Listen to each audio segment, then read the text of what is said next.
Sejam muito bem-vindos, meus queridos amigos. Eu sou o Rabino Moré Ventura e eu vou continuar tratando agora daquele tema misterioso, polêmico e apaixonante.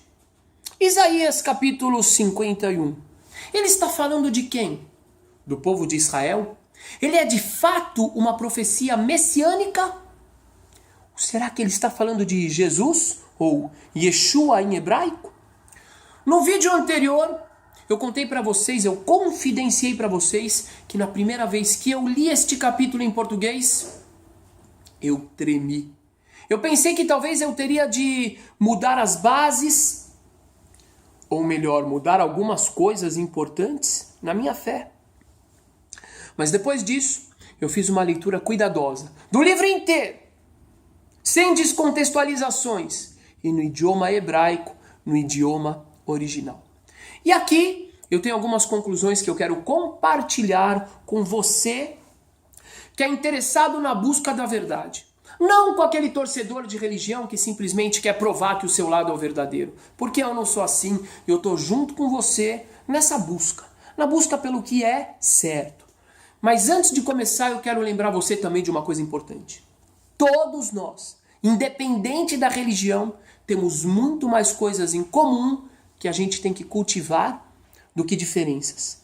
E ainda, de acordo com nossa fé, segundo a qual somos todos filhos do mesmo Criador, nós devemos nos tratar como irmãos.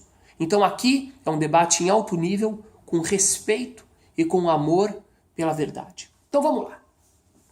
Primeiro, eu quero falar um pouquinho sobre o capítulo 52, a introdução ao capítulo 53. Vejam como começa o capítulo 52. Diz o seguinte: Desperta, desperta, veste-te da tua fortaleza, ó Sião, veste-te das tuas roupas formosas, ó Jerusalém, cidade santa, porque nunca mais entrará em ti nem incircunciso, nem impuro. Aí eu pergunto para você, me responde de uma forma honesta. Você acha realmente que uma introdução à profecia, que vai falar sobre aquele indivíduo que teve como missão acolher os gentios, acolher os incircuncisos, pode falar isso aqui que está falando em Isaías 52? Porque nunca mais entrará em ti nem incircunciso, nem impuro. Na minha opinião, essa introdução já rechaça qualquer chance de Isaías 53 estar falando de Jesus. Vamos em frente.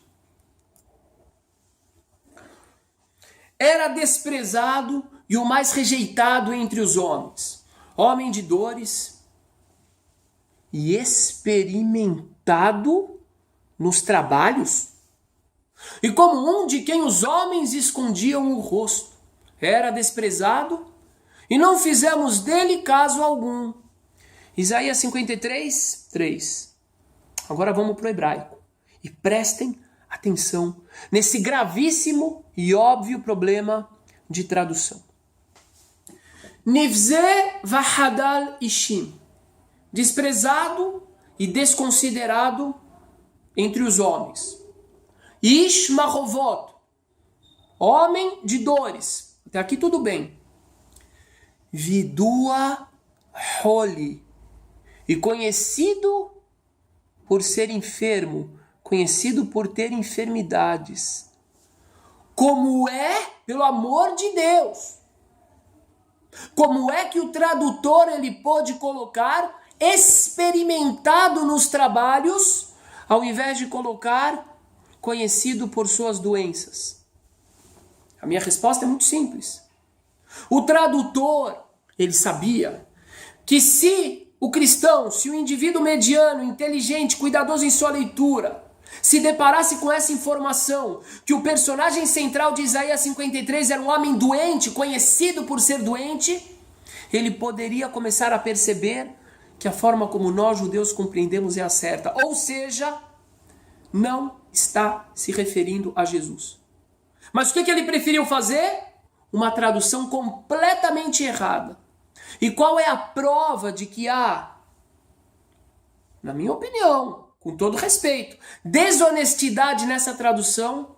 É que daqui a poucos versículos, esse mesmo termo, holy, ele vai ser traduzido como doença. É ou não é estranho? Vamos em frente. Versículo 10, Isaías 53. Tem muitos erros de tradução e de descontextualização nesse versículo. Tudo para fazer com que as profecias dos evangelhos se encaixem aqui. Mas quando a gente lê no original, fica, na minha opinião, impossível compreender que está se falando de Jesus. Vamos lá. Va'adonai hafetz dakeo eheli.